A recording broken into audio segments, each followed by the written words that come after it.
Hello વિદ્યાર્થી મિત્રો, જો વિડીયો ઝાંખો દેખાતો હોય તો સેટિંગમાં જઈને ક્વોલિટીમાં જઈને હાયર પિક્ચર ક્વોલિટી અથવા 720 પિક્સલ ઉપર ક્લિક કરી નાખવાનું, એટલે તમારો વિડીયો એકદમ ક્લીન દેખાશે. મિત્રો, welcome to YouTube channel D solution. આજે આપણે જોવાનું છે ધોરણ 8ની કોમ્પ્યુટરની આઈડિયલની ડિજિટલ લીડરની સ્વાધ્યાય પોથીમાં ચોથા નંબરનો પાઠ MS એક્સેલમાં એડિટિંગ અને ફોર્મેટિંગ. એ આજે આપણે જોવાનું છે. વિડીયો ગમે તો લાઈક કરો, શેર કરો, કોમેન્ટ કરજો અને બીજા વિદ્યાર્થીઓ મિત્રો સુધી પણ શેર કરી શકો છો અને વોટ્સઅપ દ્વારા પણ તમે લિંક એની શેર કરી શકો છો.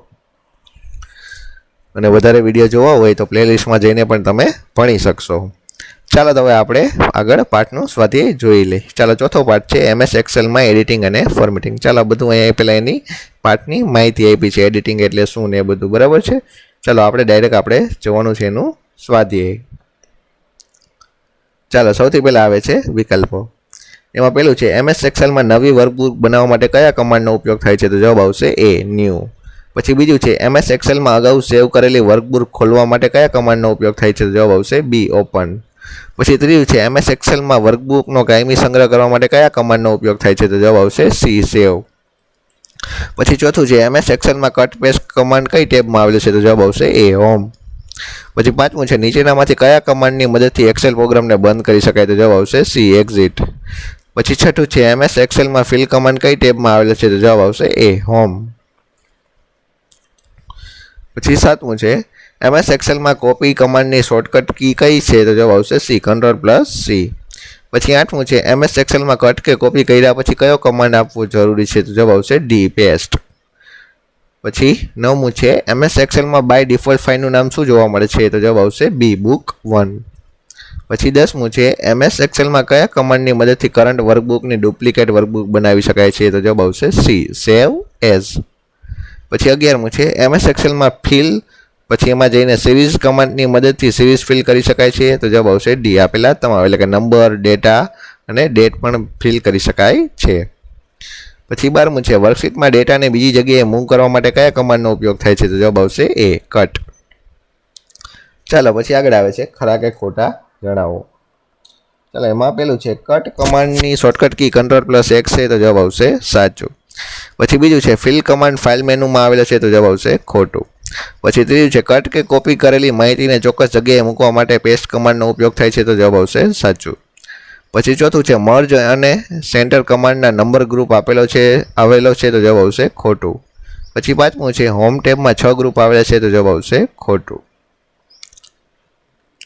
ચાલો, પછી આગળ આવે છે જોડકા જોડો. ચાલો, એમાં અ અને બ સાથે જોડવાના છે. ચાલો, આમાં પહેલું આપ્યું છે રો હાઇટ, તો જવાબ આવશે સી, 15. પછી બીજું છે કોપી, તો જવાબ આવશે એ, Ctrl+C થી કોપી થાય. પછી ત્રીજું છે પેસ્ટ, તો જવાબ આવશે ડી, Ctrl+V. પછી ચોથું છે કોલમ વિથ, એટલે કોલમની જાડાઈ, તો જવાબ આવશે બી, 8.43. ચાલો, પછી આગળ આવે છે નીચેના પ્રશ્નોના 1-2 વાક્યના જવાબ લખો.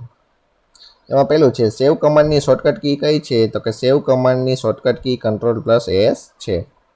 પછી બીજું છે ચોક્કસ કોલમ દૂર કરવાના પગલાં લખો. તો કે હોમ ટેબમાં જવાનું, એમાંથી સેલ ગ્રુપમાં જવાનું, એમાંથી ડિલેટમાં જવાનું અને એમાંથી ડિલેટ શીટ કોલમ. પછી ત્રીજું છે કોઈ નવી રો ઉમેરવાના પગલાં લખો. તો હોમ ટેબમાં જવાનું, એમાંથી સેલ ગ્રુપમાં જવાનું, એમાંથી ઇન્સર્ટમાં જવાનું અને એમાંથી ઇન્સર્ટ શીટ રોમાં જવાનું. પછી ચોથું છે રોની ઊંચાઈ બદલવા માટે શું કરવાનું? તો કે હોમ ટેબમાં જવાનું, સેલ ગ્રુપમાં જવાનું, ફોર્મેટમાં જવાનું અને રો હાઇટમાં જવાનું. પછી પાંચમું છે કોલમની પહોળાઈ કેવી રીતે બદલાય? તો કે હોમ ટેબમાંથી સેલ ગ્રુપમાંથી ફોર્મેટ અને ફોર્મેટમાંથી આવશે કોલમ વિથ.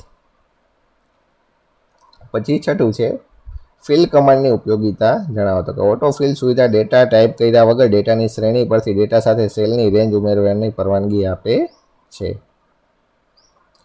ચાલો, તો અહીંયા તમારો ચોથો પાઠ થાય છે પૂરો. વિડીયો કેવો લાગ્યો તે કોમેન્ટ કરજો અને બીજા વિદ્યાર્થીઓ મિત્રોને પણ વોટ્સઅપ દ્વારા પણ તમે આની લિંક શેર કરી શકો છો, જેથી કરીને બીજા વિદ્યાર્થીઓ પણ ભણી શકે.